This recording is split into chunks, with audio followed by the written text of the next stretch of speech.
若继续来看这间真出名的旅行社——向西旅行社，昨才来公告讲，顶个月营业额超过15亿，年增率也就是一年营收的成长率9%外，搁来创下着疫情过了后的新高纪录。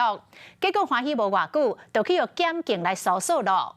原来是有员工向劳动部申请计划，摕大约100万的补助费，但是课程办无完整，涉嫌来诈领到补助费。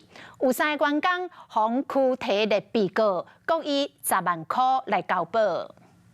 这里呢是我们集团内部最大的空间哦。小介大型的会议室，除了开会，也有社团，甚至是唱歌比赛。向西旅游总公司活动真丰富，也搁是互检警发动搜索。 总部配合调查，强调企业服务甲财务运作拢无受到影响。严格检警查出业务主管会计甲承办人，捌伫4年多进前，向劳动部劳动力发展署申请企业人力资源提升计划补助。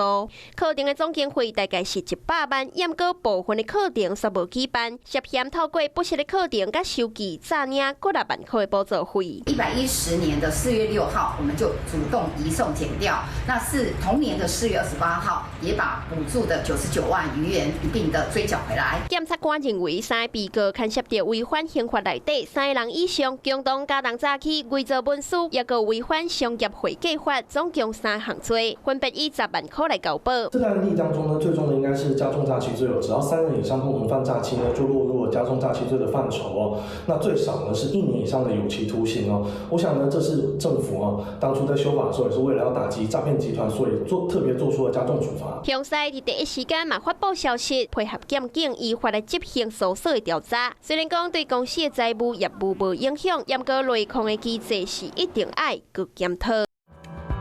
Hello， 我是叶明。想要看到更多更及时的新闻内容，请订阅华视新闻的 YouTube 频道，并且按赞，开启小铃铛。